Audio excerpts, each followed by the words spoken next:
매일 성경 묵상 나눔입니다. 3월 14일 화요일입니다. 마태복음 21장 1절에서 11절을 묵상합니다. 본문을 읽습니다. 그들이 예루살렘에 가까이 가서 감람산 벳바게에 이르렀을 때에 예수께서 두 제자를 보내시며 이르시되 너희는 맞은편 마을로 가라. 그리하면 곧 매인 나귀와 나귀 새끼가 함께 있는 것을 보리니 풀어 내게로 끌어오라. 만일 누가 누구 말에 말을 하거든 주가 쓰시겠다 하라. 그리하면 즉시 보내리라 하시니 이는 선지자를 통하여 하신 말씀을 이루려 하심이라. 일러스되 시온 딸들에게 이르기를 내 왕이 내게 임하나니 그는 겸손하여 나귀 곧 멍에 매는 짐승의 새끼를 탔도다 하라 하였느니라. 제자들이 가서 예수께서 명하신 대로 나귀와 나귀 새끼를 끌고 와서 자기들의 겉옷을 그 위에 얹음에 예수께서 그 위에 타시니 무리의 대다수는 그들의 겉옷을 길에 펴고 다른 이들은 나뭇가지를 베어 길에 펴고 앞에서 가고 뒤에서 따르는 무리가 소리 높여 이르되 호산나 다윗의 자손이여 찬송하리로다. 주의 이름으로 오시는 이여 가장 높은 곳에서 호산나 하더라. 예수께서 예루살렘에 들어가시니 온 성이 소동하여 이르되 이가 누구냐 하거늘 무리가 이르되 갈릴리 나사렛에서 온 선지자 예수라 하니라. 오늘의 본문은 한 단락으로 나누어져 있습니다. 갈릴리를 떠나신 예수님께서 드디어 예루살렘에 입성하십니다. 예루살렘 가까이 감람산 벳바게에 이르렀을 때 이제 이렇게 말하고 있는 부분입니다. 예루살렘 성전이 이제 우리가 시온산이라고 부르는 언덕 위에 이렇게 지어져 있고요. 그리고 그 동쪽으로 다른 언덕 하나가 이렇게 있습니다. 구름처럼 생긴 언덕이 있는데 이제 이것을 우리가 감람산이라고 부릅니다. 감람이라고 하는 것은 올리브를 의미해서 올리브산이라는 것입니다. 그래서 영어로 보시면 마운틴 오브 올리브 이렇게 표현되어지는 감람산입니다. 그 산 언덕에 이제 우리가 알고 있는 베다니도 있고요. 또 벳바게라고 하는 동네도 있고 이렇습니다. 벳바게라는 곳에 이르렀을 때에 건너편의 마을로 가서 나귀와 나귀 새끼를 풀어오라라고 주님이 말씀하시는데 왜라고 누가 물어보거든 주께서 쓰시겠다라고 굉장히 쉽게 말씀하라고 하십니다. 이 당시에 로마 병사들이 행진을 하다가 필요한 것이 있을 때 그것을 주변에 있는 유대인들이나 또 피지배민들에게서 이렇게 얻어낼 수 있는 권세가 있었습니다. 뭐 자신들의 군장비가 무거울 때는 이제 지나가는 행인을 붙잡고 대신 짊어지게 하는 것도 있죠. 예수님이 누가 오리를 가고자 하거든 가게 하거든 심리를 가라라고 말씀하실 때 그 오리를 가게 하는 그 누군가가 사실은 로마 병사들인 경우가 대부분이었습니다. 이렇게 권세 있는 자들이 피지배 민족의 어떤 부분들을 그 약탈이나 수치인 거죠. 그렇지만 이제 주권에 대한 이야기를 하는 거죠. 예수님께서 이 나귀와 나귀 새끼를 풀어오라라고 말씀하시면서 주가 쓰시겠다라고 말씀하실 때 로마 병사들의 모습과는 막 그렇게 착취하는 모습이라기보다는 그 권위라고 하는 부분을 드러내고 있습니다. 주님께서 지금 어떤 신분으로 예루살렘에 들어가고 계시는가?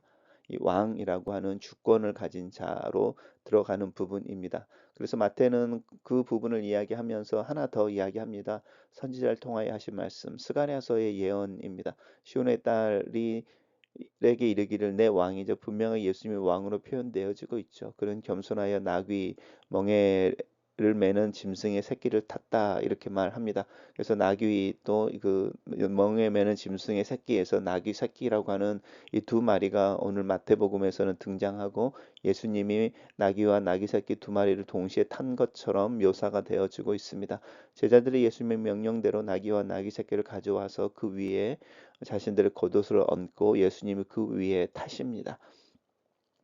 예수님을 따르던 무리들이 이제 양탄자를 까는 거죠. 겉옷을 길에 펴고 나뭇가지를 베어 길에 펴고 그리고 이제 앞서가며 뒤에 따르며 외치는 소리입니다. 다윗의 자손이여 찬송하리로다.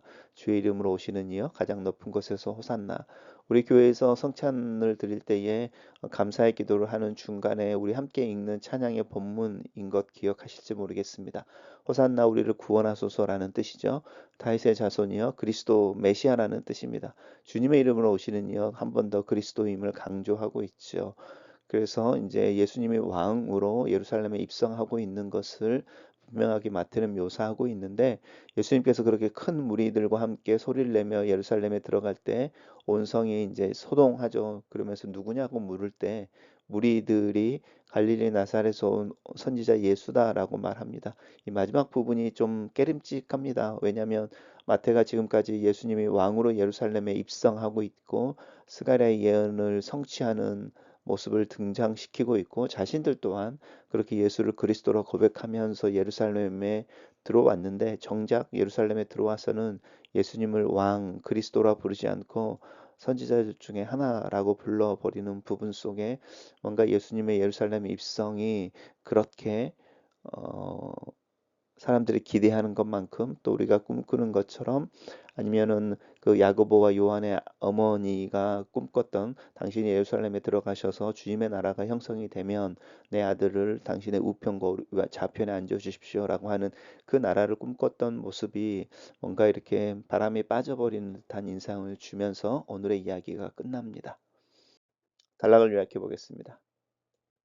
예수께서 벳박의 맞은편 마을로 제자들을 보내어 나귀와 나귀 새끼를 끌고 오게 하신 후에 그것을 타고 예루살렘에 입성하시니, 따르는 무리들이 호산나 다윗의 자손이여를 외치며 따르니 예루살렘 온 성이 소동한다. 이렇게 정리했습니다.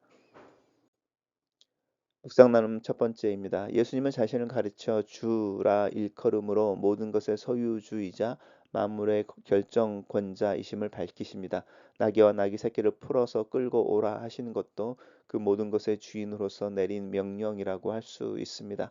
나는 내 삶의 모든 것의 주인이 예수 그리스도이심을 인정하고 있습니까? 예수님은 나의 시간, 재능, 재물의 주인이심을 기억하고 주께서 쓰시겠다고 하실 때에 기꺼이 드릴 준비를 해야겠습니다. 군중들의 환호 속에서 짐승을 타고 예루살렘에 들어오신 것은 분명 왕의 행차였습니다. 하지만 준말을 타는 어느 왕들과 달리 예수님은 나귀 새끼를 타십니다. 이는 메시아가 어린 나귀를 타실 것이라는 스가랴의 예언을 성취한 것으로 예수님이 힘이 아닌 겸손과 온유로 다스리는 왕이심을 보여줍니다. 또한 스가랴는 메시아가 전쟁을 끝나고 평화를 이루면 그 평화가 온 세상에 미칠 터인데, 메시아는 그것을 자신의 죽음으로 이룰 것이라 예언하고 있습니다. 스가랴의 예언처럼 예수님은 굴림이 아닌 섬김으로, 죽임이 아닌 죽음으로 평화의 나라를 세우십니다. 왕의 백성이라면 마땅히 왕의 뜻을 따라야 하기에 교회는 오늘 겸손과 온유의 마음으로 세상을 섬겨야 합니다. 나귀를 준비하는 과정, 그 모든 과정에 순종이 있었습니다. 제자들은 내게로 끌고 오라는 말씀에 순종했고, 나귀 주인은 주가 쓰시겠다는 말씀에 나귀를 내어 줍니다. 합리성이나 가능성을 따지지 않고 그저 명령하신 대로 주님의 말씀을 따른 사람들에 의해 주님의 계획이 실현됩니다. 내가 오늘 드릴 순종은 무엇입니까? 갈릴리부터 따라온 무리는 메시아의 오심을 찬송하는 노래를 부르며 예수님을 환영합니다. 비록 메시아에 대한 오해가 있었지만 예수님을 다윗의 자손 그리스도로 알고 그에게 합당한 경배를 드립니다. 반면 무리의 찬양을 소동으로 여기며 불편해하는 사람들도 등장합니다. 나귀 새끼를 타신 예수님을 깊이 생각해 봅시다. 그분을 나의 왕으로 기꺼이 모시고 따를 수 있습니까? 글로 쓰는 기도입니다. 만유의 주제가 되시는 하나님 앞에 고개를 숙입니다. 만물을 만드시고 유지하시는 이가 인간이 되신 것을 믿습니다. 인간이 되신 하나님 안에서 온유와 겸손을 배웁니다. 예수 그리스도의 주권의 머리를 숙이고 내 삶에 주님의 통치 아래서 평안하기를 기도합니다. 주님을 따라 섬기며 평화를 일구어 나가는 하루를 살기를 기도합니다. 주님의 영광이 온전히 나타난 날을 기다리며 지금 나는 나에게 주어진 하루, 나에게 주어진 영역, 나에게 주어진 시간을 믿음으로 살 수 있게 도와주시옵소서. 예수님 이름으로 기도합니다. 아멘.